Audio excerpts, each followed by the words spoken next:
Président Nitogan Rabia, bonjour. Bonjour Aristide.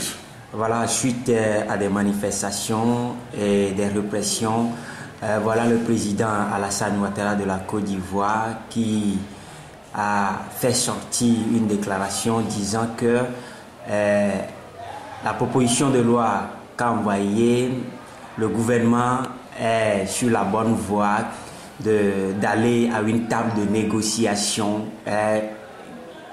Comment vous appréciez cette déclaration de Alassane Ouattara, le président de la Côte d'Ivoire?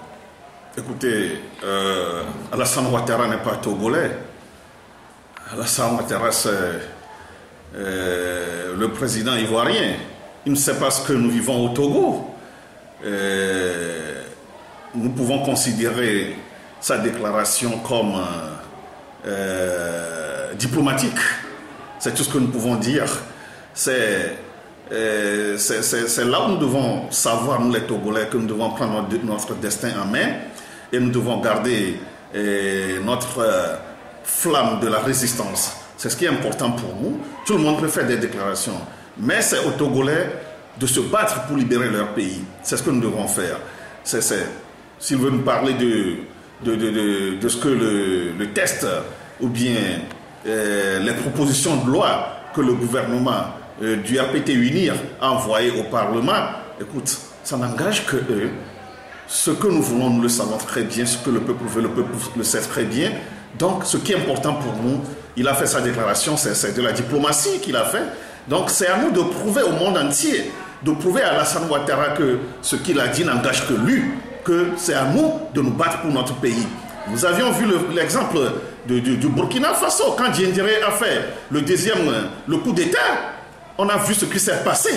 Les Burkinabés ont dit non et ils ont eu gain de cause. Nous ne devons pas attendre qui que ce soit. Nous devons nous organiser. C'est très important, je le dis tous les jours. Nous devons nous organiser. Notre peuple doit être organisé par les leaders pour pouvoir gagner cette bataille. On ne doit pas attendre qui que ce soit. Vous avez vu le communiqué d'un pays, comment dirais-je, démocratique. Je veux parler des États-Unis d'Amérique. C'est différent de celui d'Alassane Ouattara.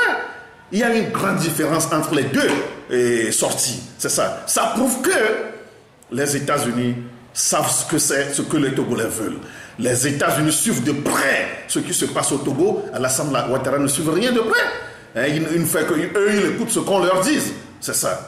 Et je ne vais pas faire du procès d'intention. Ce qui est important pour nous, les Togolais, aujourd'hui, c'est de nous armer de courage et de détermination pour libérer notre pays par la résistance. Nous devons résister. C'est ce qui est important pour nous. Tout le monde peut dire, tout le monde peut tout dire. Les organisations internationales peuvent tout dire, mais le dernier mot revient à nous, les Togolais. C'est très important pour nous. La deuxième chose, c'est... vous avez vu, même, comment dirais-je, les Américains ont parlé des milices. C'est ça. Et à ma grande surprise, Christophe Tchao a accepté qu'ils ont des milices, que ces jeunes sont leurs jeunes. Et il a accepté que ces jeunes sont leurs milices, les milices de RPT UNIR. Vous voyez, comment est-ce que vous pouvez armer vos militaires, gendarmes, vous les transformer en milices pour mater, tuer votre peuple. Mais, à ma grande surprise, c'est ces gens-là qu'on envoie encore, comment dirais-je, aux missions de paix. En Côte d'Ivoire, au Darfour, au Mali, etc. Ben, les Nations Unies doivent voir ce qui se passe au Togo. Ce que le gouvernement togolais est en train de faire. C'est ça. Ce qu'ils envoient aux missions de paix, c'est ces gens-là qui viennent tuer leur peuple, leur propre peuple ici. Ça doit s'arrêter.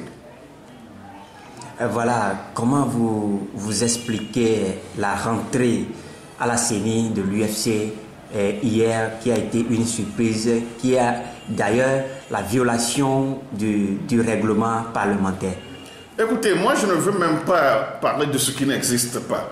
Parce qu'aujourd'hui, il faut faire face, il faut prendre au sérieux ce que nous voulons. C'est ça, nous, on ne veut plus, l'opposition ne va pas à une élection. C'est ça, l'opposition réclame le retour de la Constitution. Le retour à la Constitution de 92 et le vote de la diaspora, c'est ce que nous voulons. Et même si vous avez vu hier, le représentant, le député de l'UFC même a quitté la salle. Le député de l'UFC n'est pas resté dans la salle. Ce qui veut dire que c'est un non-lieu. C'est ça. C'est un non-lieu. Ce qui nous importe aujourd'hui, ce ne sont pas ces petits amusements. Non, pas du tout. Ce qui est important pour nous aujourd'hui, comment faire pour libérer notre pays, c'est ce qui est important pour nous. On ne va pas à une élection, on ne s'en occupe même pas. Merci, Président Habia. C'est moi qui vous remercie.